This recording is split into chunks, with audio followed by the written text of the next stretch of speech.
Hi guys, I left a couple of the proofs for me to do with you to take you through some of the more important ideas. So here, ux is perpendicular to xy, although one of the givens is also that angle z is a right angle.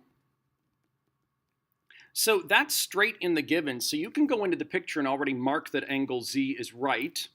Here's a vocabulary word that's going to appear because y is the midpoint of xz. And then the last given is this relationship. Notice these are not vertical angles. These are not vertical angles. They are not made by two straight lines that intersect. There are actually three segments there that intersect. So I have to be given that xyu is congruent to angle zyw. So that is already marked. So let's go ahead and work with the midpoint definition here. So when you've got a vocabulary word, you're going to use its meaning.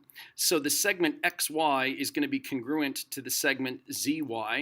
That's the definition of the midpoint right there. We've seen that many times. So there's the, should mark it. So xy and zy are congruent. There it is.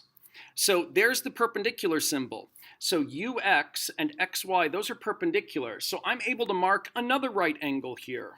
So that's by the definition of perpendicular. We've seen that before. So I'm going to call that angle x. That is a right angle. Angle x is right.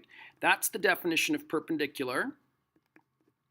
Now, when we use that definition then, I'm going to need to use that as a pair of congruent angles. So I also need to include in step 4 that angle x is congruent to angle z. Those are both right angles. Angle z is a right angle in the given, angle x is right in step 3. So this is all right angles are congruent. Now I have enough information for angle, side, angle.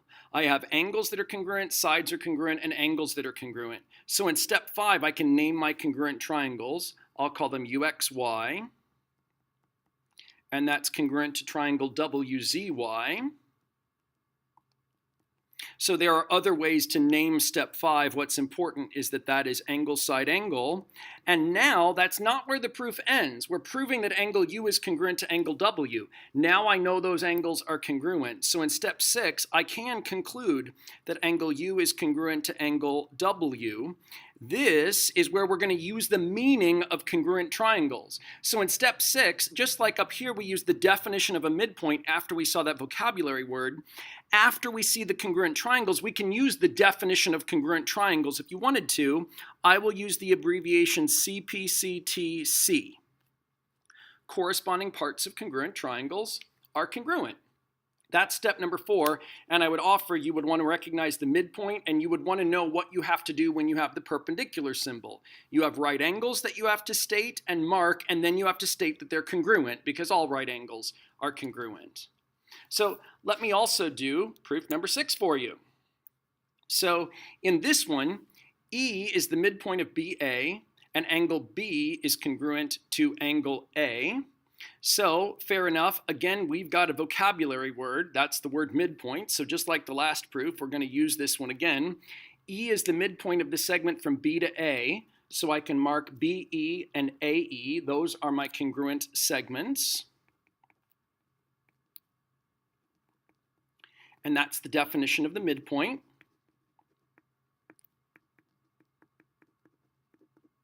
So notice I already have a pair of angles that are congruent and I have a pair of segments that are congruent. I can mark the vertical angles. So it is okay to number them. So I'll number them angles 1 and 2.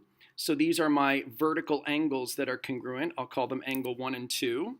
So in step 3, angle 1 is congruent to angle 2. That's VAT. That's also something important that you would want to know. But now, both in the proof and in the markings, I have angle, side, angle again. Angles, sides, and angles. So I am ready in step 4 to state what my congruent triangles are. So there are many ways to do it. I'll call the top triangle BER.